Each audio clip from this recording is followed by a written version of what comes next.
The grass beneath my back was damp, but I barely felt it. His weight pinned me down, his hands gripping my hips with a hunger that made me lose my breath. The smell of fresh-cut fairway mixed with the salt of sweat dripping from his skin. I moaned. Loud. Too loud for a public course. But at that moment, I didn't care if the whole damn country club heard me. His thrusts were merciless, his mouth on my neck, and I was floating between pleasure and pain, between wanting to scream stop and begging him to never stop. This wasn't supposed to happen here. Not under the open sky, not where anyone could drive by in a cart and see me writhing like this. But the risk, the danger, only made it hotter. My mind screamed of shame, but my body? My body betrayed me, arching into him, melting into every rough stroke.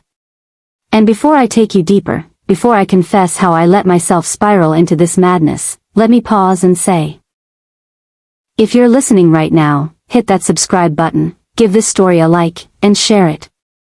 Because what I'm about to reveal, nobody in my life knows. Not even my husband. Only you. Now, let me take you back to how it all began. It started months before that wild evening on the golf course. I was just another bored suburban wife, living in a neat American neighborhood where lawns stayed green and marriages looked perfect from the outside. My husband was a businessman, always gone, always chasing the next deal. I was left with routines, laundry, errands, charity luncheons with women I had nothing in common with. Loneliness has a way of eating you alive, but it doesn't scream. It whispers.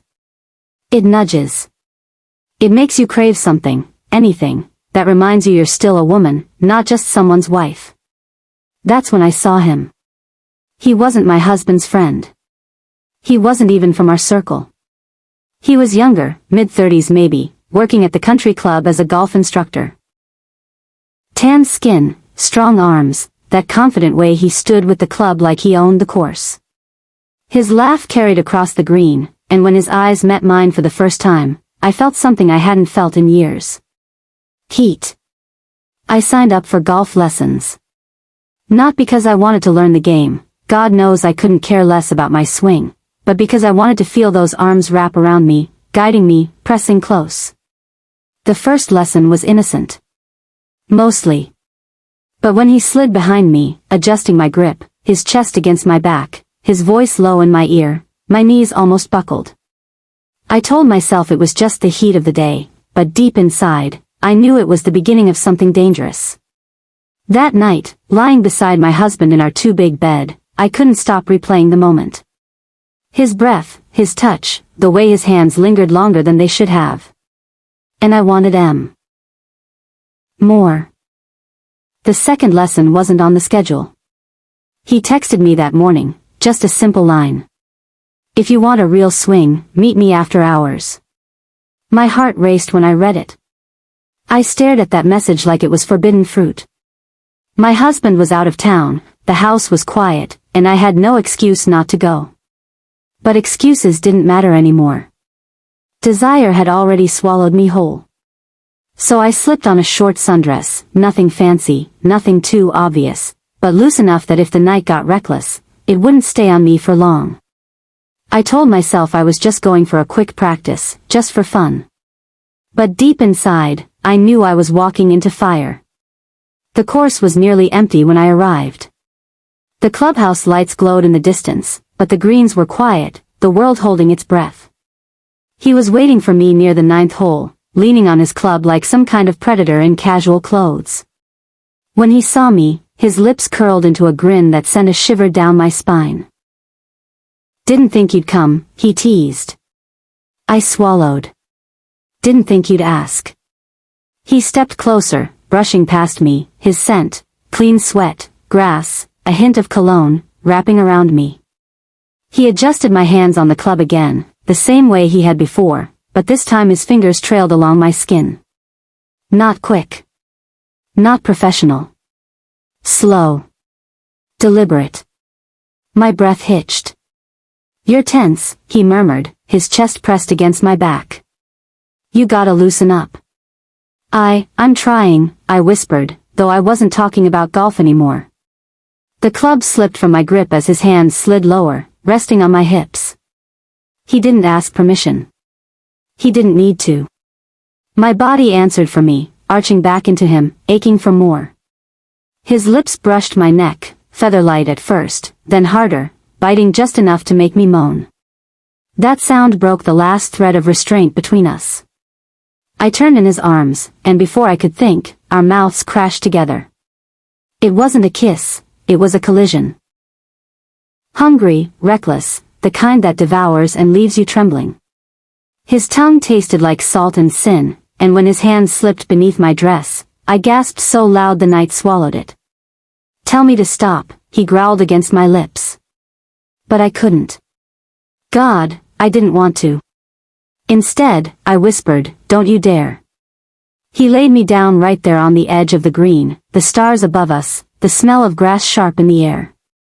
Every touch was rough, desperate, as if he'd been holding back for weeks and couldn't anymore. My dress rode up, his hands gripped me like I belonged to him, and the world spun with every thrust of his body. I moaned, again and again, until my voice felt raw. My nails dug into his skin, pulling him closer, deeper, harder. Pain and pleasure blurred until I couldn't tell where one ended and the other began. At one point, I thought I saw headlights in the distance, a cart moving, maybe another player leaving late. But I didn't care. Let them see. Let the whole damn course know I wasn't Jew. Wasn't just a wife, I was alive. And in the middle of it all, when he made me cry out so loud it echoed across the empty field, I remembered something. "Oh," I gasped, breathless, "and if you're listening, don't forget to like this video, subscribe to the channel, and share this story. Because trust me, what's coming next, you don't want to miss." Then I let go. Completely. By the time he finally pulled away, the grass clung to my skin, my hair was a mess, and my body trembled like I'd been struck by lightning. He leaned over me, smirking, his chest rising and falling like he'd just run a marathon. "You're trouble," he whispered. "So are you," I shot back, still breathless. We both knew it wasn't over. This was just the beginning. After that night, I couldn't see the golf course the same way again. Every green, every sand trap, every bench whispered about what we'd done. The place wasn't just grass and swings anymore, it was ours. A secret playground where lust ruled and logic didn't stand a chance. The next time he texted, I didn't even hesitate. I didn't ask why. I didn't ask where. I just asked when. And he never disappointed. It was late afternoon when I pulled into the parking lot, sun still high but thinning into gold. My pulse raced before I even stepped out of the car. He was already there, leaning against the hood of his truck, sunglasses on, smirk on his lips like he knew I was seconds away from losing my mind again. "Afternoon lesson," he teased. I laughed, a shaky sound. "Lesson, or sin?" "Both," he said flatly, before grabbing my hand and leading me off the path. We didn't even bother with clubs that day. He pressed me against a tree just off the fifth fairway, his mouth hot on mine before words could spoil the hunger. His hands roamed like he owned every inch of me, lifting my dress as if the fabric was in his way, because it was. The bark was rough against my back, the heat of his body burning into me, and my moans came too fast, too desperate. My nails scraped his arms, his neck, his back, anything I could clutch while he drove me senseless. "Harder," I begged, the word breaking out of me before I could stop it. And oh, he gave it. Ruthlessly. The tree creaked, the air filled with my gasps, and I swore the birds in the branches above scattered from the noise we made. I wasn't quiet. Couldn't be. The course became our stage, and I let every sound of pleasure fly free. When it was over, my body weak, I slid down the trunk of that tree, breathless and shaking. He crouched down in front of me, wiping a strand of hair from my face, grinning like a devil who'd just claimed another soul. "You're addicted," he whispered. "I know," I admitted, voice trembling. And I was. More than I'd ever admit to anyone else. My husband didn't exist in those hours. My vows, my good girl image, gone. I lived for the next stolen touch, the next reckless act that made me feel alive. But somewhere deep inside, a warning flickered. We were playing too close to danger. Too loud, too reckless. Someone would notice eventually. Did I care? Not enough to stop. In fact, it made me want him more. Halfway through telling you this, let me pause. If you've followed me this far, don't forget, subscribe, like, and share this story. Trust me, the nights ahead only get darker, wilder, and more dangerous. And you'll want to know how far I let him take me. Because later that week, he didn't just want me by the trees. He wanted me on the green itself. Out in the open. Under the stars. And I said yes. That's when the golf course didn't just become our secret bed. It became our battlefield of lust, where pleasure and pain tangled until I forgot the difference. And once I tasted that, there was no going back. It was past midnight when I heard the knock on my window. Not the door. The window. I pulled the curtain aside and there he was, grinning like trouble, finger pressed to his lips. My heart leapt into my throat, but my body moved before my mind could protest.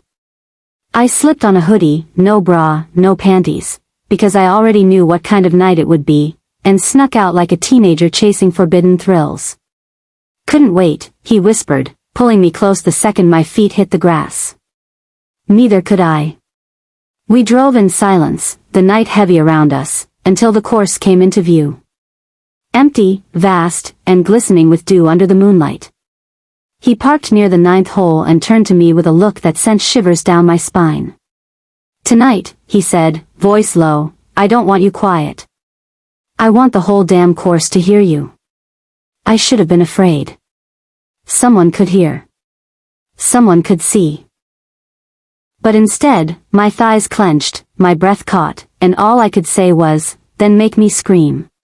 He laid me on the soft grass of the green, the stars spread wide above us. My hoodie was gone in seconds, my body bare, vulnerable to the cool air and his heated touch. His mouth roamed, slow, deliberate, driving me mad with every kiss, every bite, until I was moaning his name into the night sky. Louder, he urged, and I obeyed. My cries echoed across the field, carried by the wind, reckless and unashamed. I dug my fingers into the turf, arching up as his pace turned fierce, unrelenting, like he was staking his claim on me against the very earth itself. I didn't care if the groundskeeper was listening. I didn't care if cameras caught us.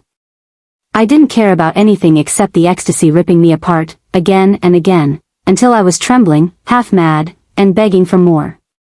After, I lay flat on the green, chest heaving, skin damp with sweat and dew. The stars blurred above me, my mind fogged with pleasure so deep I could hardly remember my own name. You're insane, I whispered, weak and laughing. You love it, he said, brushing his lips over mine. And God help me, I did. Too much. But here's the thing about hunger, the more you feed it, the more it grows. What started as stolen kisses had turned into nights on the open green, my moans floating like music through the course. It wasn't enough anymore. He wanted more. I wanted more.